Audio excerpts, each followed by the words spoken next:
Nesses vídeos, abordaremos temas de extrema complexidade, que englobam diversas teorias desenvolvidas ao longo do tempo. Esses assuntos estão intrinsecamente ligados à história, geopolítica, filosofia e outras áreas do conhecimento. É importante ressaltar que temos o máximo respeito por diferentes formas de pensamento e crenças, que podem divergir das nossas próprias convicções e processos mentais. Ezequiel 38 e 39 descrevem a Batalha de Gog e Magog, um evento que ocorrerá em um futuro próximo.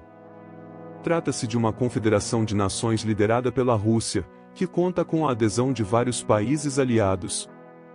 A palavra diz: "Veio mais a mim a palavra do Senhor, dizendo: Filho do homem, dirige o rosto contra Gog, da terra de Magog, príncipe e chefe de Meseque e de Tubal, e profetiza contra ele. E diz: Assim diz o Senhor Jeová, eis que eu sou contra ti, ó Gog, príncipe e chefe de Meseque e de Tubal. E te farei voltar, e porei anzóis nos teus queixos, e te levarei a ti, com todo o teu exército, cavalos e cavaleiros, todos vestidos bizarramente, congregação grande, com escudo e rodela, manejando todos a espada, persas, etíopes e os de Put com eles, todos com escudo e capacete, Gomer e todas as suas tropas, a casa de Togarma, da banda do norte, e todas as suas tropas, muitos povos contigo." Mediante a condução de pesquisas, chega-se à conclusão de que muitos dos referidos nomes correspondem a nações, povos e raças. A título de exemplo, o nome Meseque está associado aos Muscu das inscrições assírias, mencionados conjuntamente com os Tabali e Tubal. Inúmeros estudiosos associam os Muscu aos frígios da Ásia Menor, na atual Turquia, Gomer é uma comuna francesa, Pérsia, na atual Irã, Ku, na atual Etiópia e nações da África Central, Put e Líbia, localizados no norte da África, Bet Togarma, na atual Ásia Menor e Turquia, Tarsis a Espanha, dentre diversos outros nomes mencionados. No cristianismo, Magog foi o neto de Noé, Gênesis 10h02. O povo de Magog é descrito como um povo guerreiro, Ezequiel 38:15 e 39, 3-9. Gog e Magog são descritos em Ezequiel 38 e 39 e em Apocalipse 20, 7-8. Enquanto essas duas instâncias carregam ou sustentam o mesmo nome, um estudo mais claro das Escrituras mostra evidentemente que eles não se referem à mesma pessoa ou eventos. Na profecia de Ezequiel, Gog seria um líder de um grande exército que ataca a terra de Israel. Gog é descrito como da terra de Magog, príncipe de Meseque e Tubal, Ezequiel 38, 2 e 3. Em Ezequiel, a batalha de Gog e Magog ocorre no período da tribulação. A evidência mais forte nesse conceito é que o ataque pode ter acontecido quando Israel estava em paz, Ezequiel 38, 8 e 11. De acordo com Ezequiel, essa era uma nação que tinha segurança e pôs à prova suas defesas. Ezequiel, versículos 8 e 9. Depois de muitos dias serás visitado. No fim dos anos virás à terra que se recuperou da espada, e que foi congregada dentre muitos povos, junto aos montes de Israel, que sempre se faziam desertos, mas aquela terra foi tirada dentre as nações, e todas elas habitarão seguramente.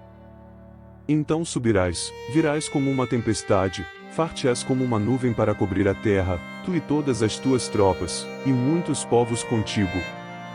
Aqui fica claro que Gog e seus aliados virão como hienas famintas para cima de Israel. No versículo 10 e 12 o Senhor diz: Assim diz o Senhor Deus, e acontecerá naquele dia que subirão palavras no teu coração, e maquinarás um mau desígnio. E dirás: subirei contra a terra das aldeias não muradas, virei contra os que estão em repouso, que habitam seguros, todos eles habitam sem muro, e não têm ferrolhos nem portas. A fim de tomar os despojos, e para arrebatar a presa, e tornar a tua mão contra as terras desertas que agora se acham habitadas, e contra o povo que se congregou dentre as nações, o qual adquiriu gado e bens, e habita no meio da terra. Em Ezequiel 38:14, diz, portanto, profetiza, ó filho do homem, e dize a Gog, assim diz o Senhor Deus, porventura não o saberás naquele dia, quando o meu povo Israel habitar em segurança? Israel hoje, de certa forma, se encontra tranquila, próspera. Alguns países ocidentais se juntarão à Rússia, visando os despojos que uma destruição de Israel renderia. Eles sabem das riquezas que se encontram no fundo do Mar Morto, enquanto as nações árabes viriam a se juntar a essa coalizão por motivo de ódio. Esse mar, por conseguinte, é o próprio símbolo da consequência do pecado, a morte. Nenhum peixe consegue aproximar-se desse cemitério aquático. O Estado de Israel, entretanto, extrai do Mar Morto bilhões de dólares em sal e minérios. A riqueza desse inusitado lago é mais que formidável: 22 trilhões de toneladas de cloreto de magnésio, 11 trilhões de toneladas de cloreto de sódio, 7 trilhões de toneladas de cloreto de cálcio, 2 trilhões de toneladas de cloreto de potássio e 1 trilhão de toneladas de brometo de magnésio.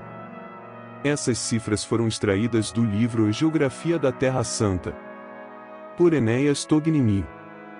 Júlia Minha, citado por Abraão de Almeida, fala sobre as fabulosas riquezas do Mar Morto. Como estão estas riquezas? Estão em sais que as indústrias de todo o mundo procuram desesperadamente, incluindo as inúmeras toneladas de sais e dos metais preciosos. Há muitos outros, e como seria cansativa a sua enumeração. A fortuna que pode ser retirada do Mar Morto daria para comprar todos os países de influência muçulmana da Ásia, Europa e África. O Mar Morto, tendo em vista sua singular posição geográfica, não tem nenhum escoadouro para suas águas. Esse problema é solucionado pela descomunal evaporação. Aproximadamente 8 milhões de toneladas de água são evaporadas por dia nessa região, onde a temperatura no verão chega a 50 graus. Em algumas épocas do ano, esse lago chega a lembrar um gigantesco tacho em ebulição. E todas estas grandes substâncias químicas bem no Mar Morto. Há suficientes substâncias químicas no fundo dele, que toda a riqueza do mundo não poderia comprar. As substâncias químicas, urânio e tudo mais, bem no fundo do Mar Morto, que agora pertence a Israel. Não há dúvida de que uma guerra mundial será uma parte do futuro. Ezequiel previu a batalha de Gog e Magog, a qual ocorrerá logo antes da tribulação ou em algum lugar perto do meio, em Ezequiel 38 e 39. Cristo claramente ensinou que haveria guerra antes de sua segunda vinda. Minha perspectiva: acredito que os Estados Unidos possam enfrentar certas dificuldades no futuro devido à política adotada por um presidente com inclinações políticas de esquerda, que talvez não demonstre uma simpatia particular pela causa semita e possa apoiar uma agenda promovida pela Organização das Nações Unidas, ONU, com o intuito de estabelecer uma nova ordem mundial. É importante destacar que a Rússia, ao perceber essa situação, tem implementado suas estratégias para ampliar seu domínio. Consequentemente, Israel pode se encontrar em uma posição desfavorável e, em conjunto com a China, a Rússia poderá desempenhar um papel predominante no cenário global e influenciar a dinâmica geopolítica. A guerra entre a Rússia e a Ucrânia, por sua vez, pode ser interpretada como uma forma de enviar uma mensagem ao mundo, demonstrando que a Rússia continua forte e que, no momento adequado, pode tomar ações decisivas. O professor Maurício Santoro, do Departamento de Relações Internacionais da Universidade do Estado do Rio de Janeiro, UERJ, concorda que a causa última de todos esses conflitos envolvendo a Ucrânia é definir qual é a esfera de influência da Rússia, dos Estados Unidos e da União Europeia no leste da Europa. Ele lembra que, após o colapso da União Soviética, houve expansão da influência ocidental nos estados que orbitavam o governo comunista ou mesmo nas repúblicas soviéticas. Elas passaram a fazer parte da União Europeia, da OTAN e Organização do Tratado do Atlântico Norte, ou dos dois ao mesmo tempo. Santoro acrescenta que a Rússia coloca a pressão nos países ocidentais por entender que os Estados Unidos passam por um período de instabilidade. Há uma leitura, tanto por parte da Rússia quanto por parte da China, de que esse é um momento de declínio dos Estados Unidos, em que o governo americano tem se mostrado mais frágil e com maior dificuldade em alcançar os seus objetivos, avalia. Ele cita questões relacionadas à pandemia como reflexo de fragilidade. No entanto, acredito firmemente que a justiça divina prevalecerá diante dos invasores.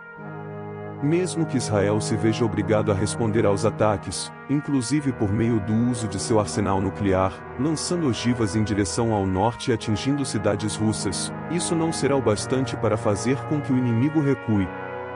No entanto, é importante destacar que tal situação poderá resultar no emprego pontual de artefatos nucleares em áreas específicas. Ficaremos por aqui, logo traremos mais vídeos dando continuidade a esse fascinante tema. Não se esqueça de inscrever-se no canal, dando seu like e compartilhando esse vídeo. Que a paz do Senhor Jesus esteja contigo, sempre.